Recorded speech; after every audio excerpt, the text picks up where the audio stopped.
بسم اللہ الرحمن الرحیم۔ شروع اللہ کا نام لے کر جو بڑا مہربان نہایت رحم والا ہے۔ ان الحمد للہ والصلاة والسلام على من لا نبي بعده۔ قال الله تبارك وتعالى: قل إن الموت الذي تفرون منه فإنه ملاقيكم ثم تردون إلى عالم الغيب والشهادة فينبئكم بما كنتم تعملون۔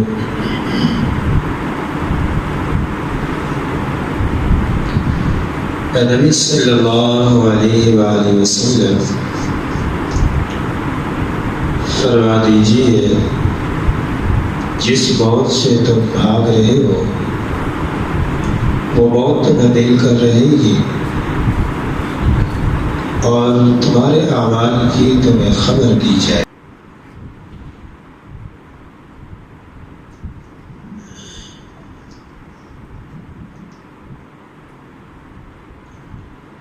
اس آیت مبارکہ کی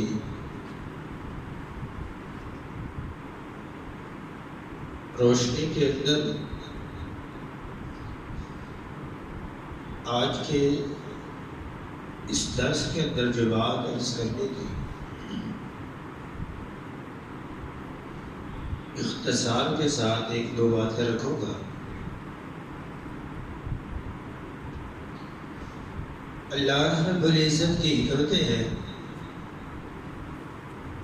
اللہ اپنی حکمتوں کو ہمیں سمجھنے کی اور اس پر عمل کی توفیق عطا فرمائے۔ زندگی کے اندر یہ معاملات چلتے رہتے ہیں، انسان کبھی بیماری میں، کبھی تندرستی میں، کبھی خوشی میں، کبھی غمی میں۔ تو اللہ تعالیٰ کی حکمتیں ہیں، یہ بھی اللہ کا احسان ہے، فضل ہے کہ وہ اپنی رحمت کے ساتھ اس دنیا کے اندر ہلکی پھلکی آزمائش دے کے آخرت کے عذابوں سے محفوظ کر لیتے ہیں۔ تو سامنے تشریف لے ہے، بالکل خیر ہی ہے۔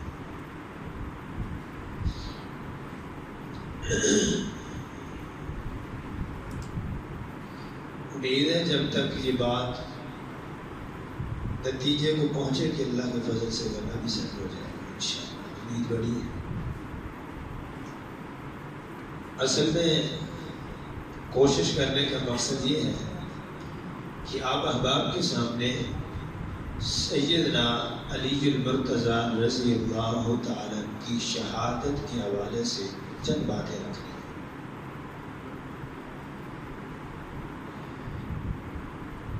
باقی انسان کا کوئی کمال نہیں ہوتا، سارے کمالات میرے اللہ کے ہیں، احسان اس کے ہیں، فضل اس کے ہیں۔ جس اللہ نے یکم رمضان سے لے کر اب تک کچھ سننے سنانے کی توفیق دی، وہ آگے بھی دے گا۔ تو آئیے ذرا جو بات عرض کرنی ہے اسی بات کی طرف بڑھتے ہیں۔ سیدنا علی المرتضیٰ رضی اللہ تعالی عنہ امیر المؤمنین ہیں، یہ چوتھے خلیفہ ہیں، رسول اللہ صلی اللہ علیہ وآلہ وسلم کے چچا زاد بھائی ہیں۔ آپ احباب نے غزوہ بدر کو شروع کی جو چند تفصیلی باتیں تھی وہ سنی تھی۔ اگر آپ ان کی طرف بڑھیں تو انشاءاللہ آج کی گفتگو بھی میری آپ احباب کو بڑی جلد سمجھ آ جائے گی۔ ایک انسان سے محبت اور دوسرے سے عداوت رکھنا یہ مومن کا شیوا نہیں ہو سکتا۔ جناب علی المرتضیٰ رضی اللہ تعالیٰ کی محبت، ان کا ادب، ان کا احترام ہم اسی طرح کرتے ہیں جس طرح آپ علیہ السلام کے اور اصحاب کا، آپ کی ازواج کا کرتے ہیں۔ اور یہ بات بھی یاد رہے، یہ ادب، یہ احترام، یہ پیغمبر علیہ السلام کی وجہ سے ہے کہ انہوں نے پیغمبر کا ساتھ دیا، ایمان لائے، پیغمبر السلام کی اطاعت و اتباع کی، نبی علیہ السلام کے ساتھ مل کر اسلام کی سربلندی کے لیے محنتیں کی۔ ان کا احترام ہمارے اوپر فرض ہے، ہم کرتے ہیں، لیکن یہ تقاضا احترام کا نہیں ہے کہ ایک ہستی سے محبت اور دوسرے سے بغض، یہ مومن نہیں کر سکتا۔ جناب علی المرتضیٰ رضی اللہ تعالی عنہ کو شہید کرنے والا دشمن، اس کی اگر آپ تاریخ دیکھیں تو یہ نیا کوئی دشمن نہیں تھا، یہ پرانا ہی ہے۔ اسلام جب اللہ کی زمین کے اوپر پھیلا، نبی علیہ السلام نے اپنی زندگی کے آخری سال کے اندر یہ اعلان فرما دیا کہ یہودیوں کو مدینہ کی سرزمین سے نکال دیا جائے۔ جب یہودیوں کو نکالا گیا تو یہودیوں کو یہ بات بہت ناگوار گزری کہ مدینے میں شاہی ہماری تھی، اب محمد بن عبداللہ کی شاہی بن گئی ہے، یہ کیسے ہو سکتا ہے؟ خیر، اسلام کا غلبہ تھا، مسلمانوں کا غلبہ تھا، اللہ نے مسلمانوں کو قوت طاقت دی ہوئی تھی، تو نبی علیہ السلام کے حکم پر یہودیوں کو مدینہ طیبہ سے نکال دیا گیا۔ اللہ کے فیصلے، اللہ کی قدرت، کچھ عرصہ بعد امام الانبیاء جناب محمد الرسول اللہ صلی اللہ علیہ وآلہ وسلم کی وفات ہو گئی۔ آپ اس فانی دنیا سے چلے گئے، وقت کے خلیفہ مقرر کیے گئے جناب ابو بکر صدیق رضی اللہ تعالی عنہ۔ اب یہودیوں نے دیکھا کہ مسلمانوں کو آج کمزور کرنے کا موقع ہے، ان کو کمزور کر لو پھر شہید تمہاری چلے گی۔ انہوں نے مسلمانوں کو جناب ابو بکر صدیق رضی اللہ تعالی کے خلاف کھڑا کیا اور ان امور پر کھڑا کیا جو فیصلے نبی علیہ السلام فرما چکے تھے۔ انہوں نے کہا کہ ابو بکر رضی اللہ تعالیٰ سے فیصلے بدلوا لو، بدلی کرا لو، آج مسلمانوں کو تیار کر لو کہ تمہارے لیے پریشانی ہو سکتی ہے۔ اب نبی علیہ السلام کا تازہ صدمہ ہے، آپ کو چاہیے کہ فیصلے بدلیں، فیصلوں پر نظر ثانی کریں۔ اس کے اندر چال بازی کیا تھی؟ آج اگر ابو بکر نہیں مانے گا تو ابو بکر کے خلاف کھڑا کر لیتے ہیں، دیکھ لو وہ تمہارا کیسا بھائی ہے، کیسا خیر خواہ ہے ملک کا، کیسا تمہارا خیر خواہ ہے۔ مسلمانوں کے اس کے دل کے اندر کوئی خیر خواہی نہیں ہے، اس نے تو مسلمانوں کی بات کو نہیں مانا، فیصلے نہیں بدلے۔ نہیں بدلے گا تو یہ موقف ہے، بدل دے گا تو پھر دوسری چال ہے، دیکھ لو تمہارا خیر خواہ کیسے بن سکتا ہے جو نبی کا نہیں ہوا۔ جس نے نبی علیہ السلام سے وفا نہیں کی، نبی کے کیے فیصلے بدلے ہیں، وہ تمہارا خیر خواہ ہو سکتا ہے؟ یہ نہیں کہ دونوں طرف چال اور فتنہ تھا۔ اللہ نے سیدنا ابو بکر صدیق رضی اللہ تعالیٰ کو یہ طاقت دی، یہ صلاحیت دی، انہوں نے حق کے اوپر ڈٹ کر اس فتنے کا مقابلہ کیا کہ صدیق کی ذات پر بول سکتے ہیں، بولتے رہے، محمد رسول اللہ صلی اللہ علیہ وسلم کے فیصلوں کو صدیق نہیں بدلتا۔ یہودیوں کو یہ بات ناگوار گزری کہ ہماری جو پلاننگ تھی اس پہ بٹی آ گئی، ہم رسوا ہو گئے۔ کوششیں جاری رہی، وقت چلتا آیا، وقت کے خلیفہ ابوبکر صدیق رضی اللہ تعالیٰ عنہ اسلام کی آبیاری کرتے کرتے اس دنیا فانی سے چلے گئے. تقریباً 2.25 سال کا عرصہ انہوں نے یہ خلافت کا زندگی بسر کی. اب خلیفہ مقرر ہوئے سیدنا عمر رضی اللہ تعالیٰ. اسلام آگے بڑھ رہا ہے، اسلام کی جو سلطنت ہے، ریاست ہے، وہ مسلمانوں کی بڑھ رہی ہے. مسلمانوں کی آبادی بڑھتے ہوئی، ریاست بڑھتے بڑھتے 22.5 لاکھ مربع میل تک مسلمانوں کی حکومت پہنچ گئی. یہودیوں نے کہا ہم کمزور کر رہے تھے، یہ تو آگے نکل گئے. آپ کوئی راستہ اختیار کرو کہ کچھ کنٹرول کرو. اگر عمر رضی اللہ عنہ خلیفہ رہ گئے تو معاملات آگے بڑھ سکتے ہیں. ان کے خلاف سازش کی تو 23 ہجری کے آخر میں 24 ہجری کی آغاز کے اندر جناب عمر بن خطاب رضی اللہ تعالیٰ کو شہید کر دیا جاتا ہے. دشمن کہاں سے چلا تھا؟ وہ ایک ہی دشمن ہے. اگر پہچان ہو جائے، ہم نے کہا نہیں یہ تو وکرے وکرے دشمن ہو گئے اور ان کو ہم نے وکرا وکرا کیا ہے، تو ہماری طبیعت کیا بنی ہے کہ ان عظیم ہستیوں کے متعلق مسلمان حرزہ سرائی پر اتر آیا ہے، ان کے ایمان کے اوپر شک کرنے پر آ گیا ہے، ان کے کردار پر شک کرنے پر آ گیا ہے، کیونکہ دشمن ایک کو پہچان ہی نہیں ہے. اگر ابتدا سے پہچانتا رہتا تو یہ راستہ، یہ حالات پیدا نہ ہوتے کہ مسلمانوں کے دلوں کے اندر اصحاب نبی علیہ السلام کے جنہوں نے دین کے لیے جانیں دی، ان کے ایمان پر شک کریں. اپنے ایمان کو چیک کیے، ہم اپنے ایمان کو چیک کریں. صرف رمضان کے مہینے کے اندر کتنا ہمارا ایمان ہے، اور ہم بات کرتے ہیں ان کے ایمان میں جنہوں نے ساری دولت پیغمبر کے حکم پر لوٹا دی، جان تک دے دی، مال دے دیا، اولاد چھوڑنی پڑی چھوڑ دی، بچے یتیم کرانے پڑے کرا دیے، وطن چھوڑنا پڑا چھوڑ دیا، جائیدادیں چھوڑنی پڑی چھوڑ دی، سب کچھ چھوڑ دیا، لیکن اللہ کے دین کی سربلندی کو نہیں چھوڑا. اور ہم ان کے لیے انصاف کرنے والے بیٹھ گئے، ہم فیصلہ کرنے والے بن گئے، ہم ان کی جنت جہنم کے فیصلہ کرنے والے بن گئے. اپنا کردار تو چیک کریں. تو جناب عمر رضی اللہ تعالیٰ کو شہید کرا دیا گیا.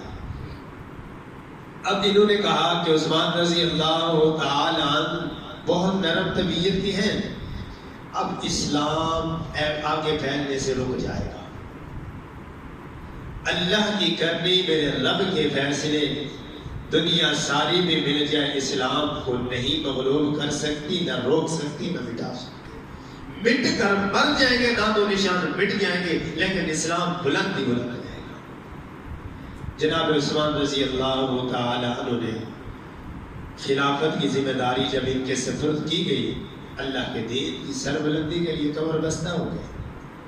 پہلے مسلمانوں کی حکومت تھی 22.5 لاکھ مربع میل تک، مسلمانوں کی حکومت چلی گئی 44 لاکھ مربع میل پر. انہوں نے کہا ہم تو کام کر رہے ہیں، یہ تو دگنے ہو گئے، چلو بھی کوئی پلاننگ تیار کرو. انہوں نے پلاننگ تیار کی. کچھ شام کے لوگ تھے، کچھ بصرہ کے تھے، کچھ کوفہ کے تھے. انہوں نے کہا ایسے کرو مسلمانوں کو نا ٹکڑے کر دو. بھئی کیسے کریں گے؟ مسلمانوں کو کہو کہ نبی علیہ السلام کے چچا زاد بھائی ہیں علی المرتضی رضی اللہ تعالیٰ، آپ کے داماد ہیں، حق تو ان کا ہے، انہوں نے حق لیا ہوا ہے. اب جو کمزور ایمان کے کچھ تھے، جن کے اندر کچھ کمزوری تھی، اور اہل بیت کی محبت، انصاف، ذرا شدت تھی ان کے محبت کے اندر. دوسرا پہلو اس کو پہچاننے کی بجائے گفتگو کے اندر آگے بات تو آپ کی ٹھیک ہے. آج بھی کوئی کہہ دے تو آپ کہو گے نا جناب اہل بیت کے ساتھ تو ہماری محبت ہے، لیکن یہ نہیں ہے ادھر محبت کرے ادھر صدیق کو گالیاں دی ہے، عمر کو گالیاں دیجیے، عثمان کو گالیاں دیجیے، یہ محبت نہیں ہے۔ انہوں نے پلان اختیار کی، اس میں عبداللہ بن سبا یہودی، بات پہلی یاد ہے، یہودیوں کو کس چیز کی تقریب ہے؟ ہمیں مدینہ سے نکالا کیوں ہے؟ اس نے دیکھا کہ مسلمانوں کو میں یہودی رہ کر نقصان نہیں پہنچا سکتا، اسلام کا لبادہ اوڑھ لیا، کلمہ پڑھ لیا، مسلمان بن گیا۔ تھا کون؟ وہ یہودی، یہ منافق، اس نے اسلام کا نام لیا، اسلام کا لبادہ اوڑھا، مدینے میں آ گیا، مسلمانوں کی جڑوں کو کھوکھلا کرنا اس نے شروع کر دیا۔ آج بھی ہم ذرا غور کریں کہ کیا آج ہمارے ایمانوں کی طاقتوں کو کمزور کر رہے ہیں یا نہیں؟ وہ بیٹھ کر آگے کی پلاننگ سوچ رہے ہیں، انہوں نے ایسے ایسے مسلمانوں کے اندر ہتھیار چھوڑ دیے، ان کو آگے آنے کی ضرورت نہیں، یہ خود بخود کمزور ہوتا رہے گا۔ اللہ ہمیں فتنوں سے محفوظ فرمائے، اللہ ہمارے ایمان کی حفاظت فرمائے۔ تو انہوں نے سازش کی جناب عثمان رضی اللہ تعالیٰ کے خلاف، 40 سے 44 دن تک پانی بند کر دیا۔ یہ تو تھوڑی ظلم کی بات ہے، جس کنویں کو خود خرید کر مسلمانوں کے لیے وقف کیا تھا، اس کنویں کا پانی نہیں پینے دیا۔ عثمان رضی اللہ تعالیٰ کو بڑے درد منا ظلم کے ساتھ، اور آپ کو شاید تاریخ کے اندر اتنا بڑا ظلم نظر نہ آئے۔ یہ بھی داماد مصطفیٰ، دورے داماد ہیں، نبی کے ساتھ محبت ہے، نبی کی بیٹیوں کے ساتھ محبت ہے، بیٹیوں کی وجہ سے داماد سے محبت کرتے، تو یہ تو دوہرا داماد ہے۔ ظلم کیا، 40 سے 44 دن تک بھوکا پیاسا رکھنے کے بعد شہید کیا۔ پوچھا عثمان بھوک تو لگتی ہوگی؟ کہا روزہ رکھ لیتا۔ کہا پیاس تو لگتی ہوگی؟ کہا اللہ کے قرآن کی تلاوتیں شروع کر دیتا۔ دعا کیجئے اللہ اس قرآن کے پڑھنے، سننے، سنانے کو ہم سب کے لیے بخشش کا ذریعہ بنا دے۔ اللہ اس قرآن کی سچی محبت نصیب فرما دے۔ عثمان کی محبت کیسی تھی؟ دنیا سے جاتے جاتے بھی موت کی شہادت کی گواہی قیامت کو بھی قرآن دے گا۔ شہادتیں تو اور بھی بڑی ہیں، کسی کا مسلح رسول گواہی دے گا، کسی کی شہادت کی گواہی میدان بدر دے گا، میدان احد دے گا، غزوہ تبوک دے گا، مختلف مقامات سے گواہی آئے گی۔ عثمان آپ کی عظمت پہ قربان جائیں، آپ کی شہادت کی گواہی اللہ کا قرآن دے گا۔ قرآن پڑھتے ہوئے فَسَيَكْفِيكَهُمُ اللَّهُ وَهُوَ السَّمِيعُ الْعَلِيمُ، ان آیات پر پہنچے، ظالم نے ظلم کیا، تیر چلایا، اور خون بھی میرے عثمان کا اللہ کے قرآن کے اور آپ کے اوپر گیا۔ آخری نگاہیں اور نظریں بھی اللہ کے قرآن کے اوپر تھی۔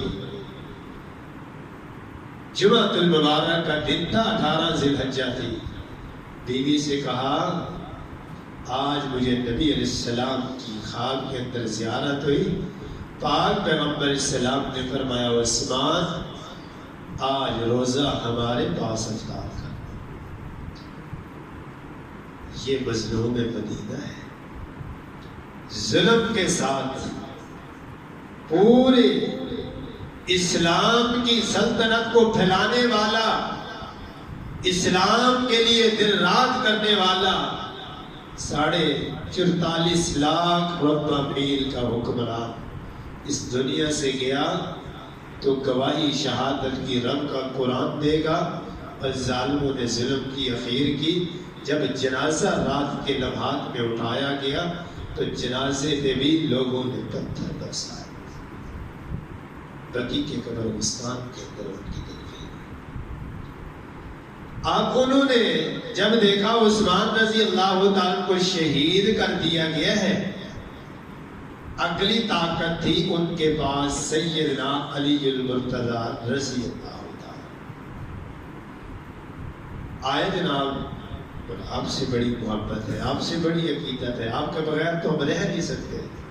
جو کہہ سکتے تھے کہا. ظلم یہ کیا، اپنی اندر کی آگ نکالی. مسلمانوں شاید آپ کو یاد رہے کیا تھی کہ ہمیں مدینے سے کیوں نکالا. جناب علی المرتضیٰ رضی اللہ تعالیٰ کو محبت کے اندر عقیدت کے پھول نچھاور کرتے ہوئے اس طرح کی گفتگو کی، اپنی گفتگو کے اندر اپنی زبان کی تیز تراری کے اندر جناب علی المرتضیٰ رضی اللہ تعالیٰ کے دورے یہاں کے منصب کو، دار الخلافہ کو یہ اٹھایا تو کوفے لے گیا. یعنی کہ انہوں نے آپ کا خلافت والا دفتر بھی مدینے سے ختم کرا کے کوفے لے گیا.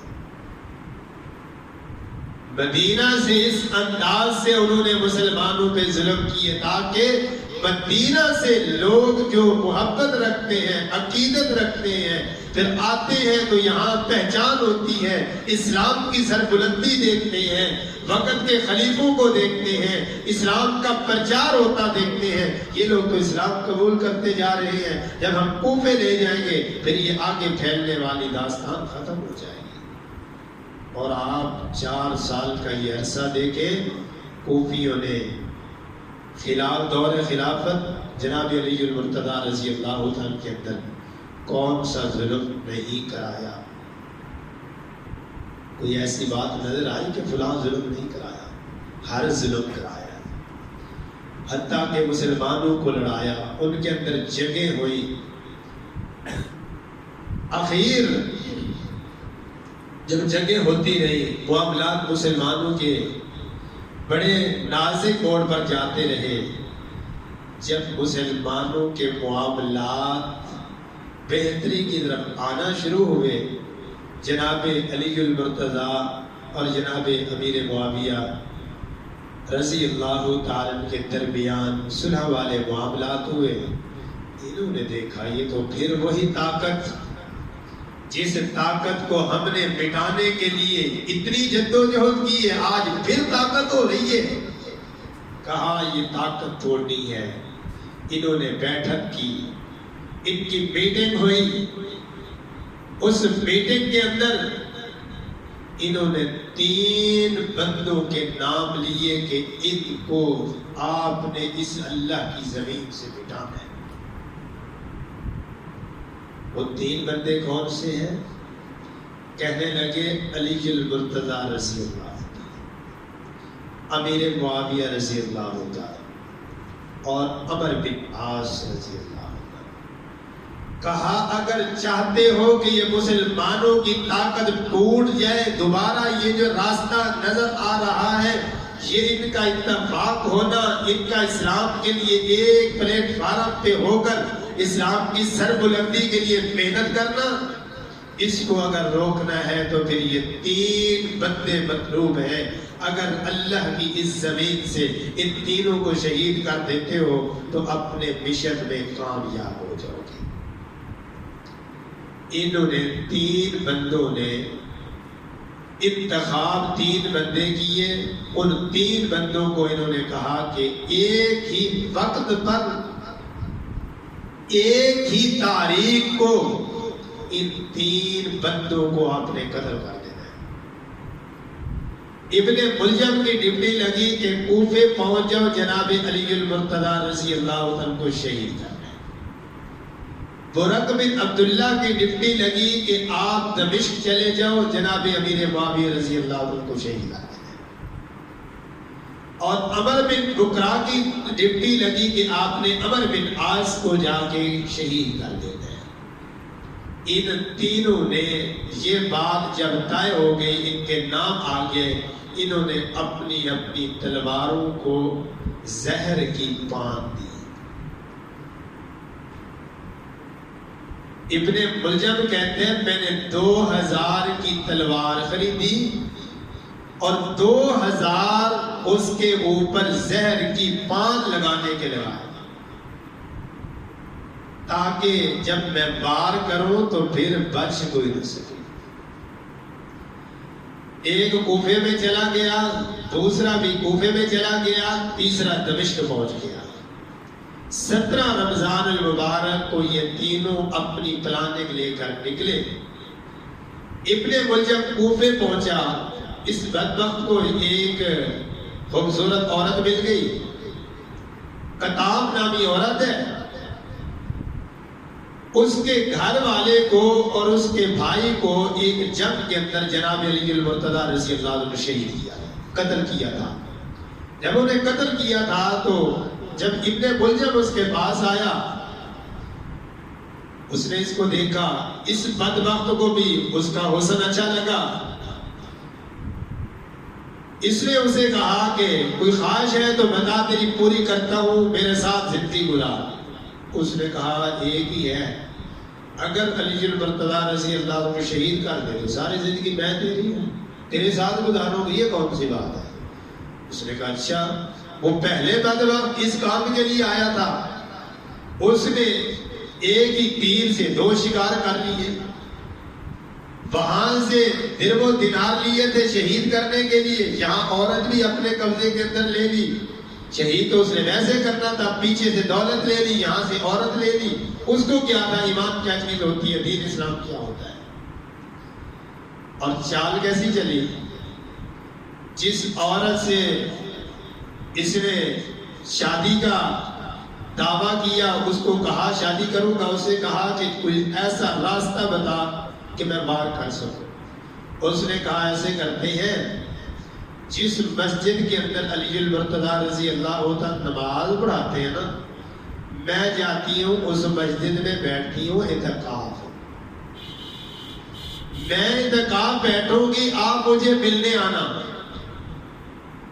تو اسی مسجد میں جناب علی المرتضیٰ رضی اللہ عنہ نماز پڑھاتے ہیں، آپ مجھے ملنے آنا، کوئی پوچھے گا بتانا میں اسے ملنے آیا ہوں، اندر آ جاؤ گے پھر چھپ جانا، جب آئیں گے بار کر لینا، اس سے تو کوئی مشکل کام ہی نہیں ہے۔ دیکھ لو دشمن کی کتنی بڑی سوچ تھی، اس نے وہی کیا، اعتکاف بیٹھ گئی۔ 21ویں کی رات تھی، 21ویں کی صبح کو یہ بدبخت آیا، اس کو ملنے کے دعوے سے دیکھا کہ مسلمانوں کی بڑی تعداد ہے۔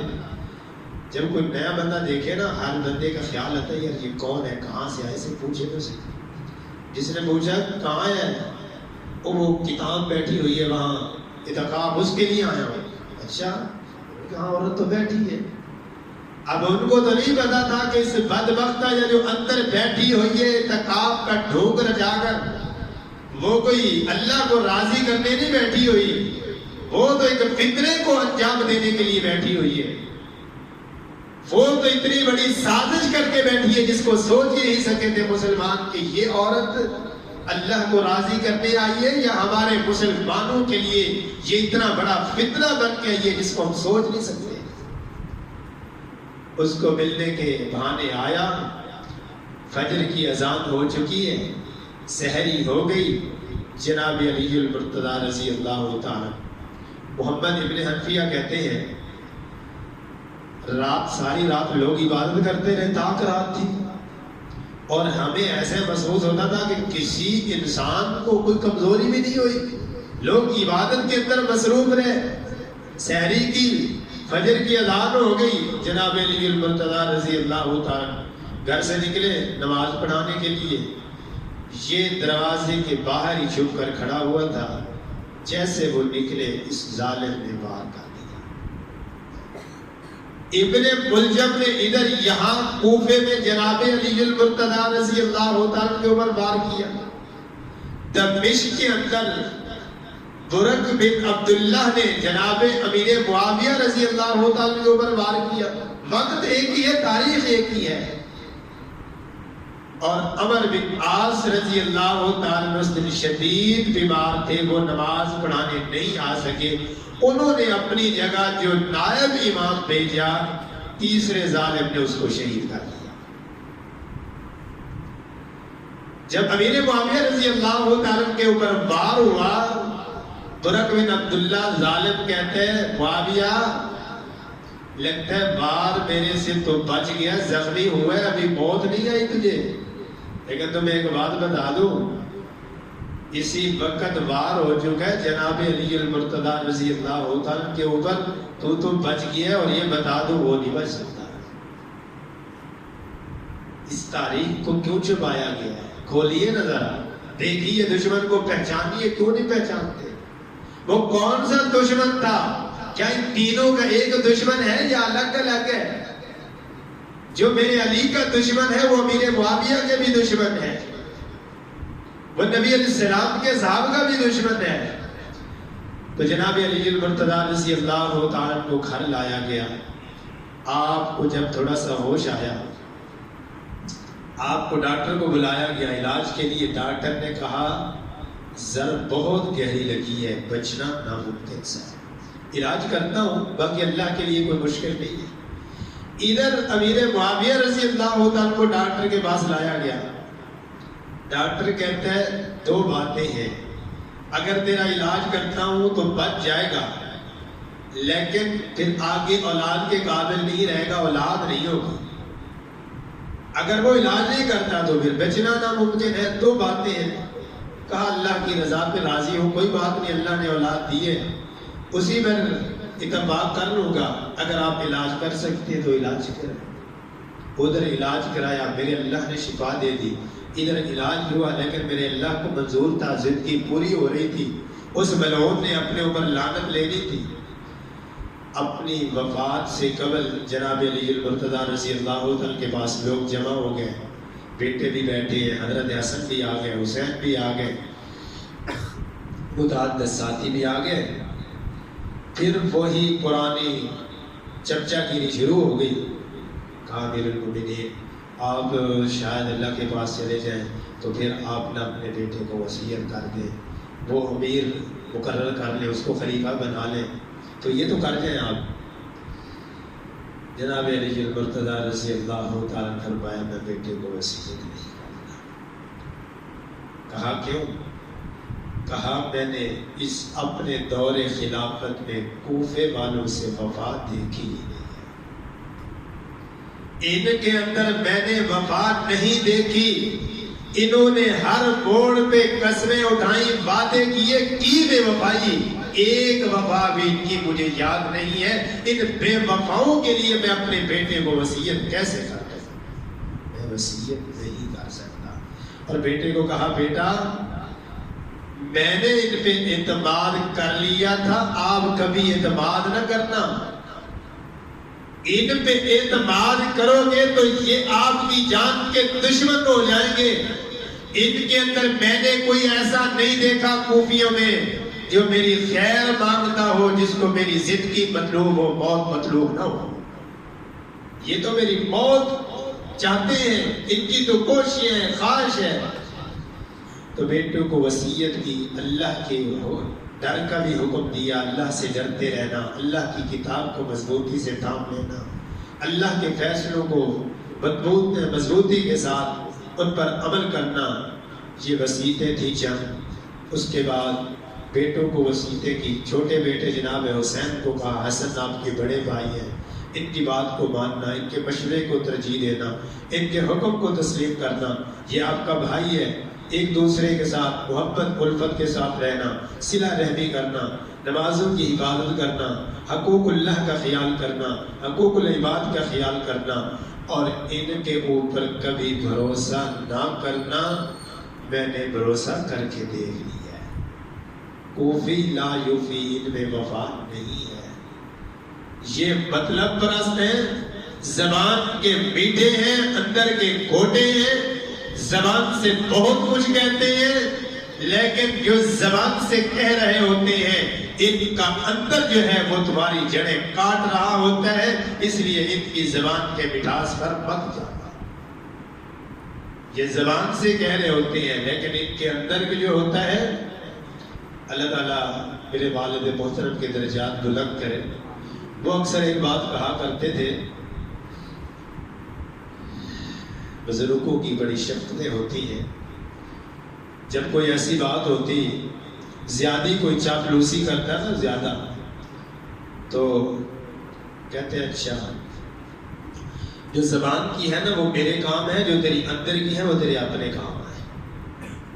یعنی کہ زبان والے جو کچھ کہہ رہا ہے نا اس میں جو حقیقت ہے وہ میرے کام آ جائے، لیکن جو اندر تیرے وہ تیر چل رہے ہیں نا، اندر جڑے جو چال بازی ہیں وہ تیرے اپنے کام ہے، وہ میرے کام نہ. کوفیوں کا یہی حال ہے اور شروع سے رہا ہے. یہ یہودیوں کی پیداوار ہے، انہوں نے مسلمانوں کے اندر بڑے فتنے پیدا کیے ہیں. یہ پوری میں نے آپ کے سامنے ایک داستان حقائق جو تھے وہ رکھے ہیں اس لیے کہ پہچانیے دشمن ان تمام صحابہ کا ایک ہی تھا، اور اس نے مسلمانوں کے ایمان پہ حملے کیے، مسلمانوں پہ ایسے ایسے اس نے ہتھیار ڈالے کہ مسلمان ایمان کی دولت سے محروم ہو جائیں. صحابہ کرام کا ان کے دل میں جب شک آئے گا تو پھر یہ ایمان کی جو دولت وہاں سے چلتی آ رہی ہے، جو دین چلتا آ رہا ہے، وہ ان میں سے نکل جائے گا. اللہ تعالیٰ سے دعا ہے جو چند باتیں میں نے عرض کی اللہ کی توفیق سے ہیں، اللہ تعالیٰ قبول فرما لے. اللہ نے توفیق دے دی، اس کا بہت احسان فضل ہے. اور اللہ آپ کی محبتوں کو بھی قبول فرمائے کہ آپ نے وقت نکالا ہے. اللہ سے دعا ہے کہ ہم نے جن عظیم ہستیوں کا اس وقت تذکرہ کیا ہے، ان کی شہادت کو، ان کی سیرت کو سامنے رکھا ہے. اللہ کل قیامت والے دن ہم سب کو ان کے ساتھ کھڑا فرمائے، ان کی سچی محبت اللہ نصیب فرمائے، اور انہوں نے پیغمبر کی جو سیرت ہمیں پہنچائی اللہ اس سیرت کو اپنانے کی توفیق عطا فرمائے. اقول قولی ھذا والحمد للہ رب العالمین.